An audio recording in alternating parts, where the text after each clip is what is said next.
안녕하세요. 2025년 12월 17일. 오늘 심층 분석해볼 기업은 리가캠 바이오입니다. 보내주신 자료들을 쭉 보니까요. 정말 방대하더라고요. 실시간 주가 데이터도 있고 또 이 회사의 핵심 기술인 ADC를 아주 깊게 파고든 분석 기사들, 그리고 뭐 얀센이나 오리온그룹과의 빅딜을 다룬 보도자료까지. 이걸 다 관통하는 핵심 질문은 딱 하나인 것 같습니다. 그래서 리가캠 바이오에 투자한다면 도대체 언제, 어떤 신호를 보고 들어가야 하는가? 오늘 저희가 바로 그 타이밍, 그 모멘텀에 대한 실마리를 한번 찾아보겠습니다. 네, 아주 시의적절한 질문이네요. 바이오 투자가 사실 꿈을 먹고 자란다고들 하잖아요. 그런데 그 꿈이 현실이 되는 그 증거, 바로 데이터가 나타나는 변곡점을 잡는 게 핵심이거든요. 특히 리가캠바이오는 그 항체 약물 접합체 ADC 기술 하나로 지금 글로벌 시장의 주목을 한몸에 받고 있어서요. 그냥 막연한 기대감만으로 접근하기엔 변수가 너무 많죠. 오늘 그 변수들을 하나씩 정리해보고 투자자로서 뭘 주목해야 할지 구체적인 캘린더를 한번 같이 만들어 보시죠. 좋습니다. 그럼 현재 상황부터 한번 펼쳐보죠. 오늘자 주가가 16만 8,600원이네요. 자료로 보니 52주, 그러니까 지난 1년간 주가가 8만 9,500원에서 20만 3,500원 사이를 왔다 갔다 했어요. 와, 변동성이 상당했다는 뜻인데 현재 시가총액은 약 6조 2,700억 원 수준입니다. 애널리스트들의 평균 목표 주가는 한 18만 원이 넘으니까 아직 더 오를 거라고 보는 시각이 더 많은 것 같네요. 네, 맞습니다. investing.com 자료를 보면 분석에 참여한 애널리스트 7명 전원이 매수 의견을 냈습니다. 이거 꽤 이례적인 만장일치죠. 수급, 그러니까 돈의 흐름을 봐도 최근에 외국인 투자자들이 꾸준히 순매수 상위 종목에 리가캠바이오를 올리고 있고요. 시장의 분위기 자체는 확실히 긍정적입니다. 그런데 사실 바이오 섹터 애널리스트들은 좀 항상 긍정적인 편향이 있다, 이런 비판도 있잖아요. 이런 만장일치 의견을 뭐 100% 믿어도 될까요? 게다가 최근에 제약 바이오 섹터 전반에 훈풍이 분다, 이런 기사도 있던데 이게 리가캠 바이오 자체의 매력 때문인지 아니면 그냥 시장 분위기에 같이 가는 건지 이걸 좀 구분할 필요가 있을 것 같아요. 정확한 지적이십니다. 말씀하신 것처럼 연말 연초는 기술 거래가 좀 활발한 계절적인 성수기이기도 하고요. 또 뭐 저금리 환경이라든지 정부 정책에 대한 기대감 같은 거시적인 요인들이 분명 영향을 주죠. 그래서 더더욱 회사의 재무 상태 같은 펀더멘트를 냉정하게 봐야 합니다. 자료에 나온 것처럼 최근 200억 원대 영업 적자를 기록했고 주당 순이익, EPS라고 하죠. 그것도 마이너스입니다. 아, 그러니까 회사가 아직 돈을 벌고 있지는 못하다는 뜻이군요. 시가총액이 6조가 넘는데 영업적자가 나니 이게 바로 그 말로만 듣던 바이오 투자 역설이네요. 맞습니다. 신약 개발이라는 게 성공하면 정말 대박이지만 그전까지는 막대한 R&D 비용을 계속 쏟아부어야 하니까요. 여기서 투자자가 봐야 할 건 딱 두 가지입니다. 첫째, 이 회사가 그 돈 먹는 하마 같은 R&D 기간을 버틸 체력이 있냐. 둘째, 그 R&D 결과물이 정말로 대박의 가능성을 보여주냐. 첫 번째 질문에 대한 답이 바로 오리온그룹의 5,485억 원 투자 유치입니다. 당분간 돈 걱정 없이 연구에만 매진할 실탄을 확보한 거죠. 이제 우리는 두 번째 질문, 즉 이 회사의 기술력이 정말 그만한 가치가 있는지 여기에 집중해야 합니다. 결국 모든 건 기술력으로 돌아오는군요. 자료에 정말 계속해서 나오는 단어 ADC, 이게 바로 리가캠 바이오의 심장이라고 할 수 있겠는데요. 제가 이해한 게 맞는지 한번 봐주세요. 암세포만 추적하는 유도미사일, 즉 항체에다가 초강력 폭탄, 약물을 달아서 보내는 기술. 그래서 정상세포는 안 건드리고 암세포만 정밀 타격한다. 이거 맞죠? 완벽한 비유입니다.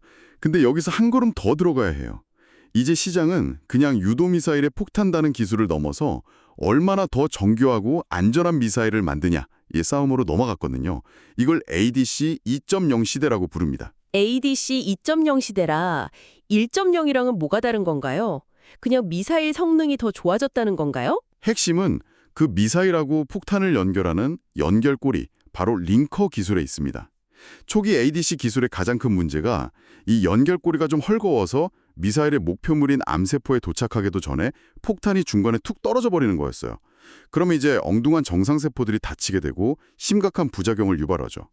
리가캠바이오 기술의 최대 강점은 바로 이 링커가 아주 견고하고 정확히 암세포 안에서만 폭탄을 터뜨리도록 설계됐다는 점입니다. 아하, 그러니까 폭탄이 중간에 살 염려가 없으니까 더 강력한 폭탄을 더 많이 실어도 안전하다. 이런 논리가 성립되겠네요? 바로 그겁니다.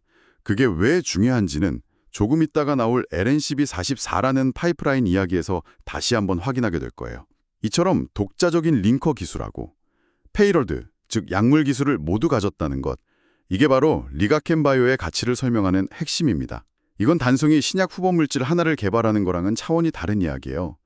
비유하자면 맛있는 피자 한 판을 만드는 비법을 가진 게 아니라 세상에 어떤 재료를 가져와도 최고의 피자로 만들어주는 마법의 피자도우 레시피를 가진 셈이죠. 그 마법의 피자도우를 글로벌 맛집들이 알아본 게 바로 그 대규모 기술 수출 사례들이겠군요. 자료를 보니까 규모가 정말 어마어마하던데요. 그렇습니다. 존슨앤드존슨의 자회사인 얀센과의 계약이 대표적이죠.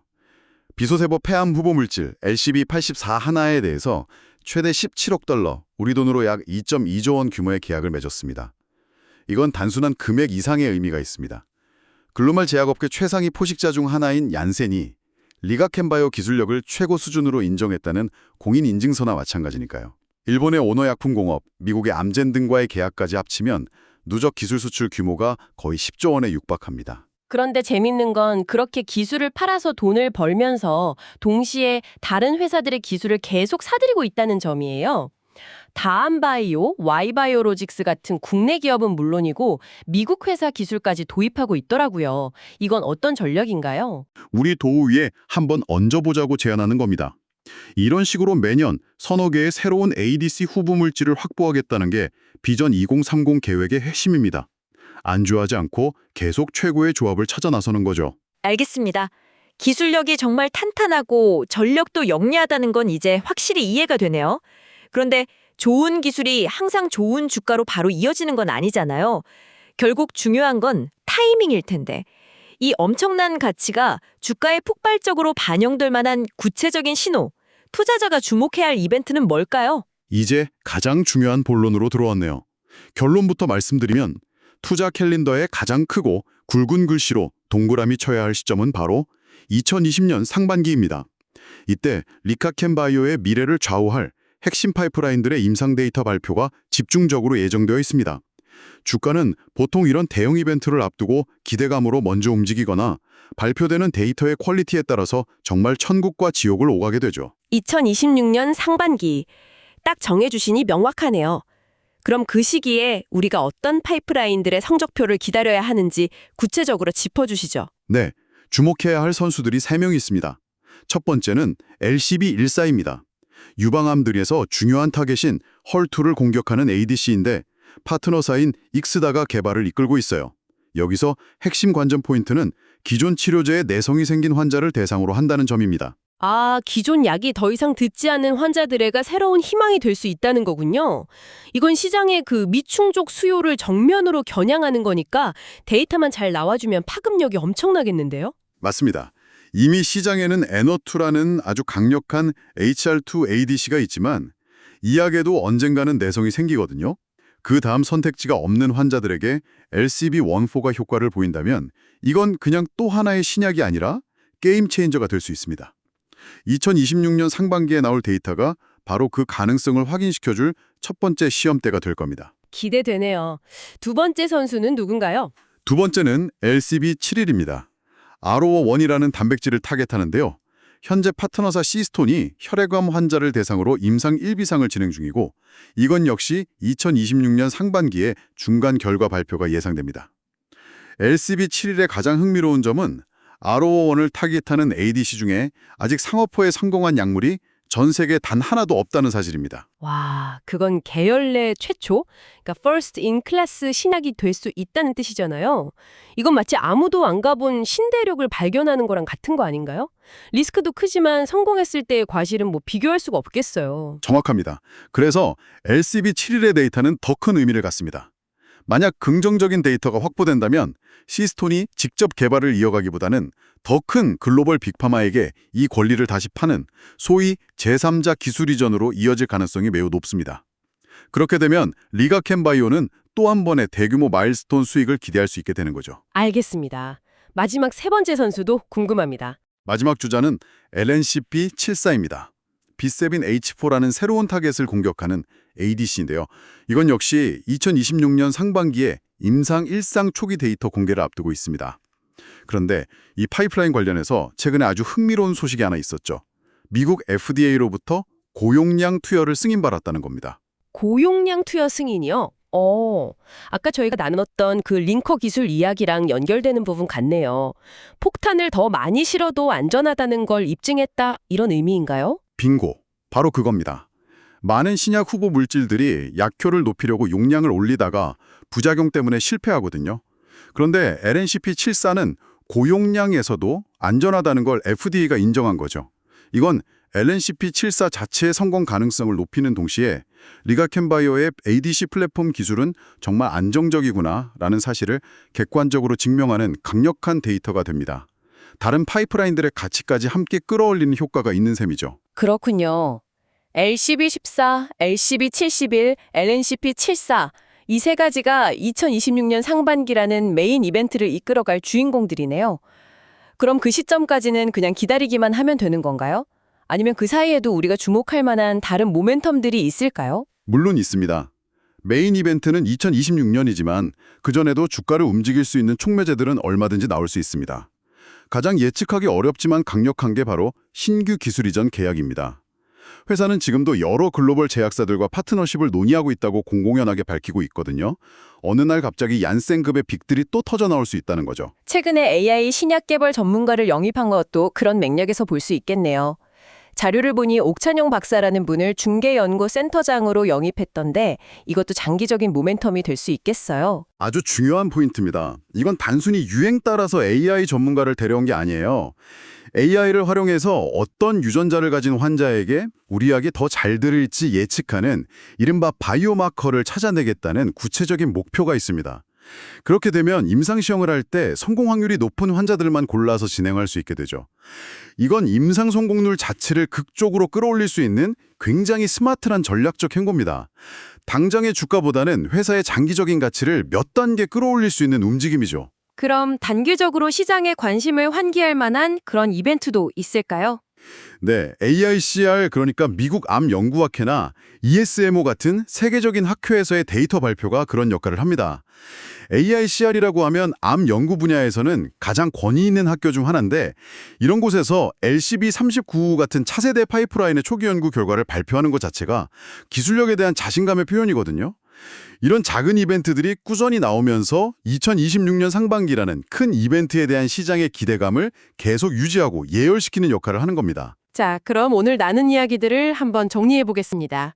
리가켄바이오 투자를 고민하신다면 가장 먼저 이 회사의 핵심 자산이 개별 신약이 아니라 어떤 재료와도 결합할 수 있는 ADC 플랫폼 기술 그 자체라는 점을 이해해야겠네요.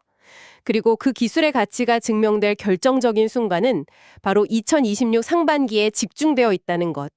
특히 기존 치료제에 내성이 생긴 환자를 노리는 LCB40, 계열 내 최초 가능성을 가진 LCB71, 그리고 플랫폼의 안정성을 입증한 LNCB74. 이 세 가지의 임상 데이터 발표가 가장 중요한 변곡점이 될 거라는 말씀이시죠.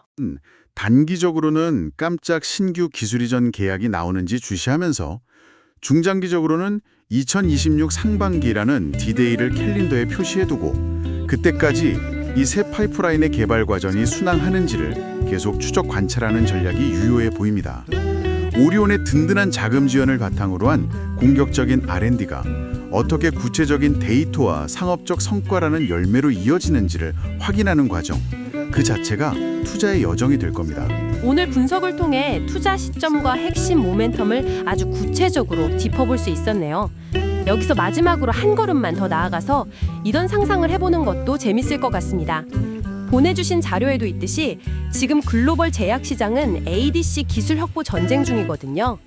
화이자가 시젠이라는 ADC 전문 기업을 무려 60조 원에 인수하고 MSD는 다이지 상표의 ADC 기술을 도입하는 데 30조 원을 베팅했습니다. 이런 거대한 흐름 속에서 독보적인 플랫폼 기술을 가진 리가켄바이오의 최종 목적지는 과연 독자적인 글로벌 신약 개발사일까요? 아니면 언젠가 또 다른 빅딜의 주인공이 되는 것일까요? 이 질문에 대한 자신만의 답을 찾아보는 것, 이것이 리가켄바이오를 바라보는 또 하나의 흥미로운 관전 포인트가 될 것 같습니다.